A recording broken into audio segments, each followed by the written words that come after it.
Maka jemaah rahmat Allah Subhanahu wa taala, berkaitan dengan kisah-kisah yang kita sebutkan tadi, yang merupakan interaksi manusia dengan bangsa jin, maka ada beberapa perkara yang perlu kita perhatikan.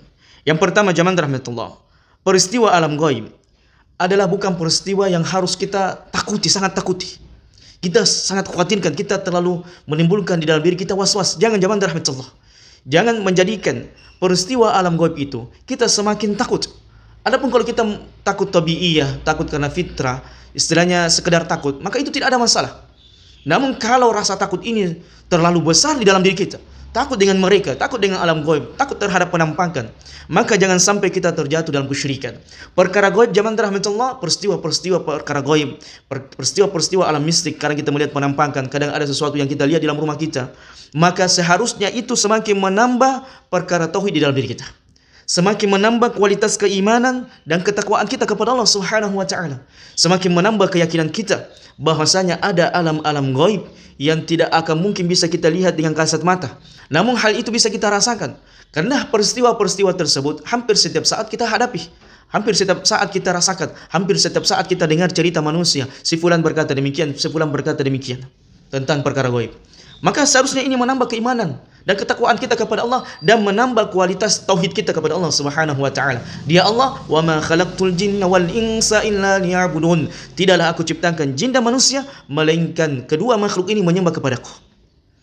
Inilah zaman rahmatullah 1442 Hijriah yang lalu Allah taala telah menyebutkan manusia itu senantiasa hidup berdampingan dengan bangsa jin. Jadi tidak ada cerita zaman rahmatullah manusia itu bisa lepas dari godaan dan gangguan syaitan. Karena itu sudah sejak lama.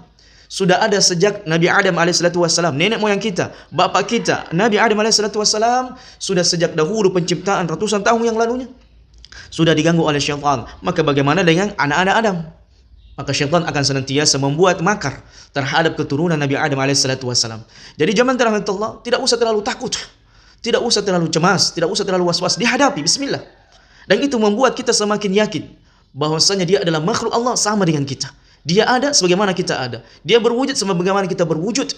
Dan satu sama yang lainnya dia adalah merupakan ciptaan Allah Subhanahu wa taala. Semakin menambah keimanan di dalam diri kita, sadaqallah, sangat Allah Subhanahu wa taala Maha benar dengan apa yang Allah Subhanahu wa taala firmankan, "Wa ma khalaqtul jinna wal insa illa liya'budun." Ini zaman rahmatullah.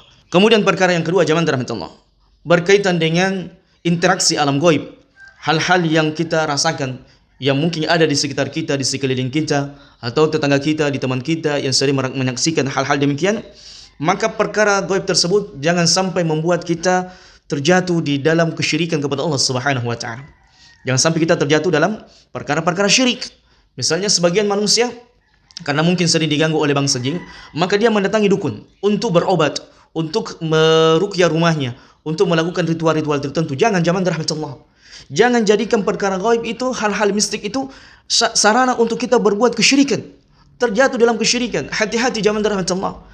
Dosa syirik ini tidak ada ampunannya di sisi Allah Subhanahu wa taala. Innallaha la yaghfiru an yushraka bi wa yaghfiru ma duna dzalika liman yasha. Sesungguhnya Allah tidak akan pernah mengampuni dosa syirik dan Allah Subhanahu wa taala mengampuni selain dosa syirik. Dan jangan sampai kita melakukan perkara-perkara bid'ah zaman rahmatullah.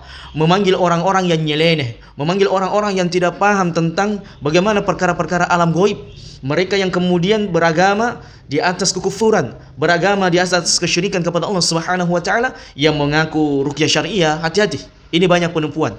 Banyak orang mengaku apa yang dia lakukan adalah pengobatan syariah, pengobatan ruqyah syariah. Namun setelah kita melihat, oh ternyata tidak ada bacaan Al-Qur'anul Karim. Ataupun kalau dia membaca Quran hanya potongan-potongan ayat tertentu, dan selebihnya adalah dupa-dupa, selebihnya adalah ritual-ritual kesyirikan yang lainnya. Atau ada orang yang mengaku gus, ada yang mengaku kiai dan sebagainya. Ini banyak orang yang suka mengaku-ngaku. Maka dia pun bisa melihat, mengaku bisa melihat makhluk-makhluk yang ada di sekitar tempat itu. Dia bisa merasakan adanya hal-hal yang aneh dalam rumah itu. Na'udzubillahi min dzalik zaman rahmatullah.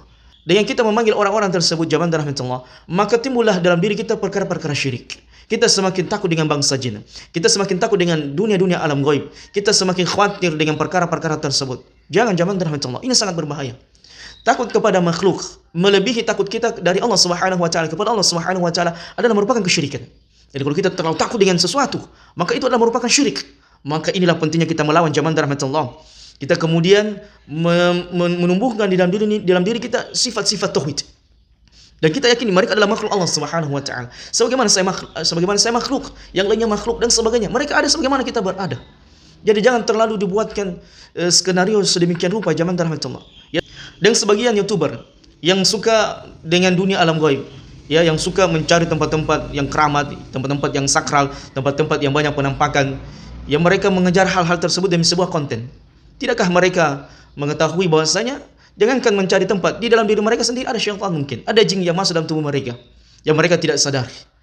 Inilah zaman rahmat Allah Subhanahu wa taala, banyaknya orang terjatuh dalam perkara kesyirikan, perkara bid'ah, perkara hal yang sia-sia yang berkaitan dengan alam gaib. Tidak usah dicari zaman rahmat Allah. Manusia dengan perkara gaib itu ada di sekitar mereka.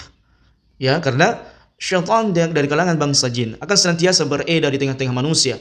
Karena syaitan telah bersumpah di hadapan Allah, la utiyanna, sungguh saya akan mendatangi manusia. Jadi Anda tidak usah mendatangi syaitan. Syaitan yang akan mendatangi Anda dari samping kiri, dari samping kanan, dari depan, dari belakang, dari bawah. Ya, syaitan akan senantiasa menggoda manusia. Bahkan syaitan itu akan senantiasa yatakhannas, masuk ke dalam tubuh kita, kemudian bersembunyi dan senantiasa membisikkan di dalam hati kita berbagai macam keburukan. Kemudian yang ketiga, zaman rahmatullah, berkaitan dengan alam gaib, perkara-perkara gaib. Maka ini kan perkara gaib zaman rahmatullah, alam yang tidak akan mungkin kita bisa ketahui, alam yang kita tidak memiliki ilmu tentang perkara tersebut kecuali apa yang Allah Subhanahu wa taala sebutkan di dalam Quran maupun sunnah Nabi alaihi salatu wasallam. Maka kita kadang merasakan pengaruh-pengaruh negatif, hal-hal buruk di dalam diri kita.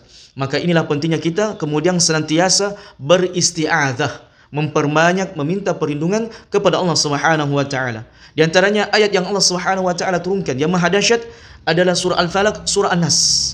Qul a'udzu birabbil falaq, qul a'udzu birabbin nas. Bahkan Ibunda Aisyah radhiyallahu taala anha mengatakan, adalah Nabi alaihi salatu wasallam apabila beliau sakit, maka beliau sering membaca surah Al-Falaq dan surah An-Nas, kemudian meniupkan kedua telapak tangannya seperti ini dan kemudian menyapu di seluruh tubuh yang bisa beliau jangkau.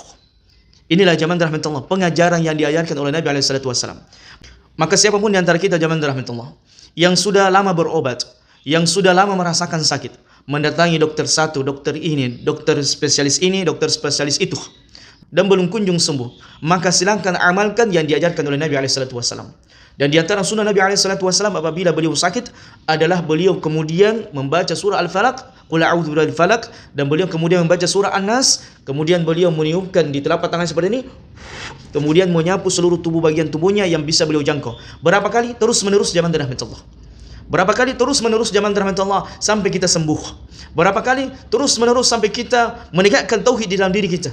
Bahwasanya wa idza maritu fahuwa yashfin. Apabila kita sakit, maka sesungguhnya Allah yang memberikan kesembuhan. Dan di antara kesembuhan, jalan kesembuhan yang Allah Subhanahu wa taala berikan kepada kita semua adalah membaca Al-Qur'anul Karim. Ya, membaca Al-Qur'anul Karim. Di mana Al-Qur'anul Karim zaman rahmatullah, dia adalah merupakan syifa, obat yang paling terbaik yang Allah Subhanahu wa taala turunkan untuk manusia. Di mana Al-Qur'anul Karim Allah Subhanahu wa taala sebutkan wa nunazzilu minal Qur'ani ma huwa syifaa'un wa rahmatan lil mu'minin, dan sungguh kami telah menurunkan Al-Qur'an sebagai syifa dan rahmat bagi orang-orang yang beriman. Maka zaman rahmatullah Subhanahu wa taala di antara perkara-perkara yang bisa mendatangkan kesembuhan adalah membaca Al-Qur'anul Karim. Begitu pula dengan doa yang diajarkan oleh Nabi alaihi salatu wasallam ketika misalnya ada tubuh yang sakit, kemudian kita letakkan tangan kanan di atas tubuh yang sakit itu, kemudian membaca bismillah 3 kali, kemudian mengatakan a'udzu billahi wa qudratihi min kulli syarri ma ajidu wa uhadhiru sebanyak 7 kali. A'udzu billahi wa qudratihi min kulli syarri ma ajidu wa uhadhiru sebanyak 7 kali. Bismillah 3 kali, kemudian a'udzu billahi wa qudratihi min kulli syarri ma ajidu wa uhadhiru 7 kali. Dan demikianlah zaman rahmatullah orang-orang soleh sebelum kita. Bahkan Ibnu Qayyim mengatakan, sungguh saya suatu ketika berada di sebuah tempat dan tiba-tiba saya sakit pada saat itu. Dan ketika saya mencari dokter, maka saya tidak mendapatkan tabib pada saat itu. Sehingga saya pun mengambil air dan kemudian membaca surah Al-Fatihah di air tersebut, kemudian meminumnya. Maka kata Ibnu Qayyim, seketika apa yang saya lakukan ini menghilangkan penyakit yang saya derita pada saat itu. Demikianlah zaman rahmatullah. Namun ketika kita melakukan hal demikian, maka yang perlu kita tanamkan, yang mendatangkan penyakit dan yang memberikan kesembuhan hanya Allah Subhanahu wa taala. Adapun yang kita lakukan dengan membaca Al-Qur'anul Karim itu adalah di antara sebab saja. Jadi yang mendatangkan manfaat dan mendatangkan mudarat, yang mendatangkan penyakit dan kesembuhan, semuanya datang dari Allah Subhanahu wa taala. Adapun kita membaca Al-Qur'anul Karim adalah karena perintah Allah. Dan begitu pula perintah Nabi alaihi salatu wasallam. Kemudian ketika kita membaca Al-Qur'anul Karim, ini sebagai bentuk kita berdoa, bermunajat hanya kepada Allah Subhanahu wa taala. Sehingga zaman rahmatullah subhanahu wa ta'ala, apapun peristiwa alam gaib yang kita hadapi, maka hadapi dengan keimanan dan ketakwaan kepada Allah. Dan lakukan amalan-amalan yang dianjurkan oleh Allah Subhanahu wa taala di dalam Al-Qur'anul Karim maupun sunnah Nabi alaihi salatu wasallam, di mana di antaranya zaman rahmatullah adalah memperbanyak beristi'adzah, meminta perlindungan kepada Allah Subhanahu wa taala. Yang kita mengatakan a'udzubillahi minasyaitonir rajim, a'udzubillahi minasyaitonir rajim, a'udzubillahi minasyaitonir rajim, a'udzubillahi minasyaitonir rajim. Terus kita meminta perlindungan kepada Allah. Di mana minta perlindungan ini zaman rahmatullah adalah sebagai wujud kesadaran kita ini adalah makhluk yang sangat lemah. Manusia adalah makhluk yang tidak berdaya, tidak memiliki daya, kekuatan, upaya untuk bisa melindungi dirinya sendiri dari perkara-perkara gaib yang bisa membahayakan dirinya. Maka kita meminta perlindungan kepada Zat yang Maha Kuasa. Qul a'udzu birabbin nas, katakan Muhammad, saya berlindung kepada Allah, di mana Allah ada Rabbnya manusia. Malikin nas, dia adalah merupakan raja manusia, ilahin nas, dan dia adalah Allah Subhanahu wa taala, sesembahan manusia. Maka adakah sesuatu yang bisa memudaratkan orang tersebut apabila dia telah meminta perlindungan kepada Zat yang Maha Kuasa?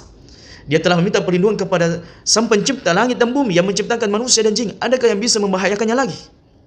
Kalau kita mungkin minta perlindungan kepada saudara, tetangga dan sebagainya, masih ada celah keburukan akan menimpa kita. Tapi adakah keburukan, kejelekan yang akan menimpa kita setelah kita meminta perlindungan kepada Allah? Inilah zaman rahmatullah. Pentingnya menanamkan tauhid. Pentingnya menanamkan keimanan dalam diri kita, menghadapi semua kejadian-kejadian yang kita alami, menghadapi semua peristiwa-peristiwa alam gaib yang kita rasakan, mungkin mudarat yang kita rasakan, hasad jin kepada kita, hasad manusia kepada kita, atau kita mendapatkan penyakit ain, atau kita disihir, disantet oleh manusia, maka hadapi dengan keimanan, tauhid kepada Allah Subhanahu wa taala. Wa idza maritu fa huwa yashfin. Kita meyakini sihir ini datang dengan izin Allah, dan dengan izin Allah akan sembuh. Maka hadapi zaman rahmatullah. Tidak usah terlalu dibuat takut-takut. Tidak usah terlalu dibuat khawatir-khawatir. Tidak usah. Tauhid kita kepada Allah. Wa idza maritu fa huwa yashfin. Sebagaimana Nabi Ibrahim alaihissalatu wassalam mengatakan, apabila saya sakit, maka Allah yang akan menyembuhkanku. Penyakit apapun itu zaman rahmatullah. Mau medis, mau non medis, mau sihir, mau santet, tidak usah terlalu khawatir. Tidak usah terlalu takut. Hadapi zaman rahmatullah. Ucapkan, katakan dalam diri kita, wa idza maritu fa huwa yashfin. Kalau saya sakit, Allah yang menyembuhkan aku. Dan zaman rahmatullah, hikmah ujian itu di antaranya adalah kalau bukan izinnya Allah, kita tidak akan sakit. Itu harus diyakini. Dan kalau bukan izinnya Allah, kita tidak akan sembuh. Ini sebuah kaidah dalam menyikapi sebuah penyakit. Sehingga zaman rahmat Allah, jangan pernah kita berputus asa dari rahmat Allah. Mungkin kita sudah lama sakit, sudah melakukan ini, melakukan itu. Bahkan ruqyah syariah, kita sudah rajin membaca Al-Quranul Karim. Jangan kita berburuk sangka zaman rahmat Allah kepada Allah Subhanahu wa taala. Boleh jadi dengan sakit itu Allah ingin mengangkat dosa-dosa kita, menghapus dosa-dosa kita. Mungkin sudah kita pernah membunuh, zina, minum khamar, makan harta riba. Maka dengan penyakit yang kita rasakan, boleh jadi Allah Subhanahu wa taala ingin membersihkan dosa-dosa kita dan mengangkat derajat-derajat kita. Dan ingat zaman rahmatullah, di dalam surga itu ada derajat yang sangat tinggi, derajat kemuliaan yang Allah Jalla wa'ala berikan kepada orang yang sakit di dunia, dan mereka bisa bersabar. Dan jangan usah terlalu banyak mengeluh, tidak usah terlalu banyak berkeluh kesah. Mengapa sedemikian? Tidak. Kita menghadapi semua ujian dan cobaan, bahkan perkara-perkara gaib, dengan keimanan dan ketakwaan dan nilai-nilai tauhid kepada Allah Subhanahu wa taala. Maka tidak usah kita terlalu bergantung kepada mereka. Tidak usah. Tidak usah bergantung kepada peruqyah, tidak usah bergantung kepada klinik ruqyah dan seterusnya. Kita bergantung hanya kepada Allah Subhanahu wa taala.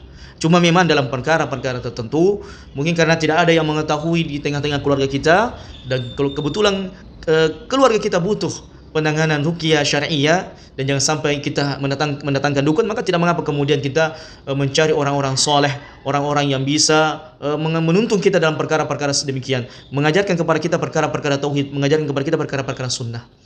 Maka zaman rahmatullah ketika dalam perkara gaib ini, maka kita tidak boleh serampangan mencari orang-orang yang menjelaskan kepada kita perkara-perkara gaib. Karena jangan sampai mereka bersekutu dengan bangsa jin, kemudian orang ini menceritakan kepada kita hal-hal perkara-perkara dusta.